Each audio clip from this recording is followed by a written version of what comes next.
ভাৰত চৰকাৰৰ বস্ত্ৰ মন্ত্ৰালয়ৰ অধীনত এই প্ৰদৰ্শনীত নিমন্ত্ৰিত শিল্পী হিচাপে অংশগ্ৰহণ অসম পুথি চিত্ৰশিল্পী সুজিত দাসৰ সাঁচিপাঠত হেঙুল হাইতাল বোলাই অসমীয়া পৰম্পৰাগত পুথি চিত্ৰৰ অংকন প্ৰদৰ্শন শিল্পীগৰাকী দেশী বিদেশী পৰ্যটকৰ অংশগ্ৰহণ পুথি চিত্ৰ প্ৰদৰ্শনী 30 ডিচেম্বৰলৈকে চলিব এই প্ৰদৰ্শনী আৰু ভাৰত চৰকাৰৰ বস্ত্ৰ মন্ত্ৰালয়ৰ অধীনত এই পুথি চিত্ৰ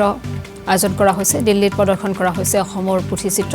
নতুন দিল্লীৰ দা কুঞ্জত আয়োজন হৈছে পুথি চিত্ৰৰ প্ৰদৰ্শনী ভাৰত চৰকাৰৰ বস্ত্ৰ মন্ত্ৰালয়ৰ অধীনত এই প্ৰদৰ্শনী আয়োজন কৰা হৈছে এই প্ৰদৰ্শনীত নিমন্ত্ৰিত শিল্পী হিচাপে অংশগ্ৰহণ অসম পুথি চিত্ৰশিল্পী সুজিত দাসৰ সাঁচিপাতত হেঙুল হাইতাল বোলাই অসমীয়া পৰম্পৰাগত পুথি চিত্ৰৰ অংকন প্ৰদৰ্শন কৰে শিল্পীগৰাকীয়ে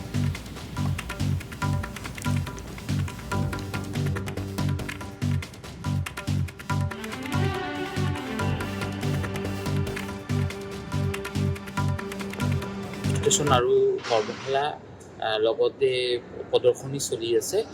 দা কুঞ্জ আমাৰ দিল্লী স্থিত মিনিষ্ট্ৰি অফ টেক্সটাইল ডিচি হেণ্ডিক্ৰাফ্টৰ জৰিয়তে আমাৰ মানে ইয়াতে দেশ বিদেশৰ পৰ্যটকসকল আহি থাকে আৰু গতিকে ইয়াতে আমাৰ থলুৱা বা আমাৰ পৰম্পৰাগত যি চিত্ৰশৈলী আছে বিভিন্ন ষ্টেটৰ চিত্ৰশৈলীবোৰ ইয়াত প্ৰদৰ্শন হয় গতিকে আমি আমাৰ যি সাঁচিপতীয়া যি হেঙুল হাইতাল ঢলমাটি নীল আদি ট্ৰেডিশ্যনেল কালাৰেৰে কেনেকৈ সাঁচিপাতত গুৰুজনাৰ দিনৰ পৰা ছবি অঁকাৰ এটা পৰম্পৰা চলি আহিছিলে সেই পৰম্পৰাকে ইয়াত প্ৰদৰ্শন কৰিবলৈ আহিছোঁ ইয়াত আহি বৰ ভাল লাগিছে বহুত মানুহ ইয়াতে আমাৰ